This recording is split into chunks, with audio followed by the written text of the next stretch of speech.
No quadro Momento Med de hoje, vamos falar sobre a importância do sono para as crianças.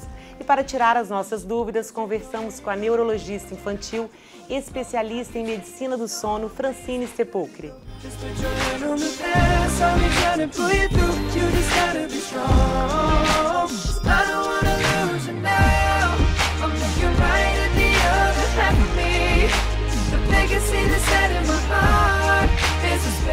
Hoje eu vim conversar com a doutora Francine Sepulcre, que é neurologista infantil e médica do sono. Doutora, hoje o sono afeta até as crianças, né? Sim, Gisela, hoje o sono afeta as crianças e é um grande mal que a gente fala da nossa geração. O que acontece? O sono é fundamental para você ter um bom descanso, uma boa memória, uma boa atenção e até para crescer também, né?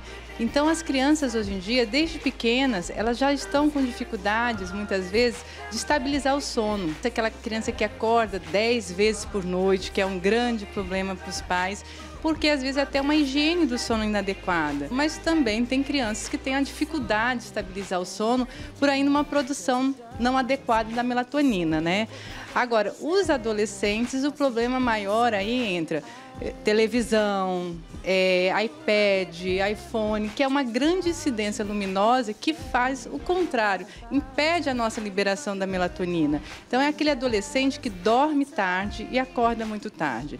E aí o horário escolar não nos permite esse acordar tarde. Então o adolescente tem mais queixa de falta de atenção, uma irritabilidade excessiva, às vezes dificuldade de crescimento. E o que você diria para uma mãe que está com problema com o adolescente para dormir? Primeira questão, tirar o estímulo luminoso em excesso e tentar jogar atividades físicas mais para o período da manhã, não no final da noite, porque aí aumenta a temperatura corporal, acaba atrapalhando também esse adolescente a relaxar e se preparar para o sono. E tem que ter uma rotina esse sono, um preparo, uma boa higiene, uma boa adequação desde o ambiente do quarto. Quantas horas uma criança precisa dormir? Uma criança pequena, ela tem que dormir em média 10 horas. Um adolescente, de 8 a 10. Né? Só que também tem crianças que são consideradas dormidoras longas, aquela criança que precisa de mais horas de sono. E também os dormidores curtos, que muitas vezes com poucas horas de sono já estão no outro dia muito bem estabelecidos. Isso é a grande minoria. Então o ideal é realmente se dormir por volta de 8 a 10 horas por noite. E o horário? A criança que gosta de dormir tarde e acordar mais tarde, isso prejudica o crescimento da criança? Sim, prejudica, porque na verdade, para a gente liberar o hormônio do crescimento, o GH, ele precisa do primeiro ciclo de sono de ondas lentas, que é um sono profundo. Então, se a criança retarda esse sono, ele vai ter um comprometimento na liberação do GH. Como também, se muitas vezes a criança demora muito tempo a dormir, o cortisol, que ativa toda a questão do metabolismo, também vai ficar prejudicado na liberação. Agora, a falta de sono prejudica a atenção da criança na escola?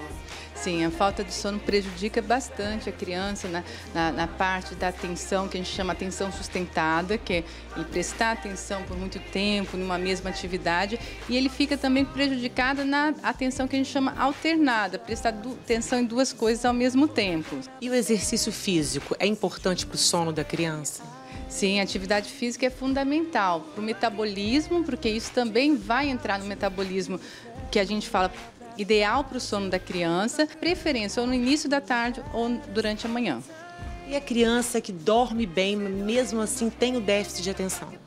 Aí é uma outra questão, né, que a gente hoje assim fala que tem que ser investigado com muita cautela, porque existe aí nessa questão do transtorno de déficit de atenção e hiperatividade uma incidência e prevalência hoje grande no meio escolar, mas também tem que ver se a investigação é bem adequada para evitar uma medicalização, que a gente fala, né? Existe um excesso do tratamento do TDAH, mas existe também 5 a 7% das crianças em idade escolar que têm um transtorno de déficit de atenção e hiperatividade. Agora, eu penso que a mãe que coloca uma regra, um horário para o filho, isso facilita o sono dele vir naquele horário todos os dias. Sim, a rotina do sono, que a gente chama assim, higiene do sono, é fundamental. Diminuir a atividade no período do anoitecer, ter aquela questão do banho, do se alimentar de uma forma leve, ir para a cama, evitar a luz direta, Então, uma luz mais indireta, ler para a criança. Então, tudo isso é uma rotina que, se a criança estabelece, é muito mais fácil esse sono acontecer. A criança que dorme pouco, ela tem tendência a ter dor de cabeça? Sim, Gisela, a criança que tem um sono que realmente não é reparador e não chega a aprofundar, fazer sono REM, ela fica com um sono superficial somente, e no outro dia, ela, além de estar cansada, ela tem maior tendência a uma irritabilidade, uma dor de cabeça de uma forma repetitiva. Então, às vezes, até esse diagnóstico diferencial é uma enxaqueca realmente, ou é uma criança realmente que não está dormindo bem e essa falta de sono está levando uma cefaleia de repetição. Então, assim, até na dor de cabeça o sono pode afetar. Doutora, obrigada e espero que você volte mais aqui no Privilégio. Tá, joia? Obrigada a vocês e até uma próxima vez.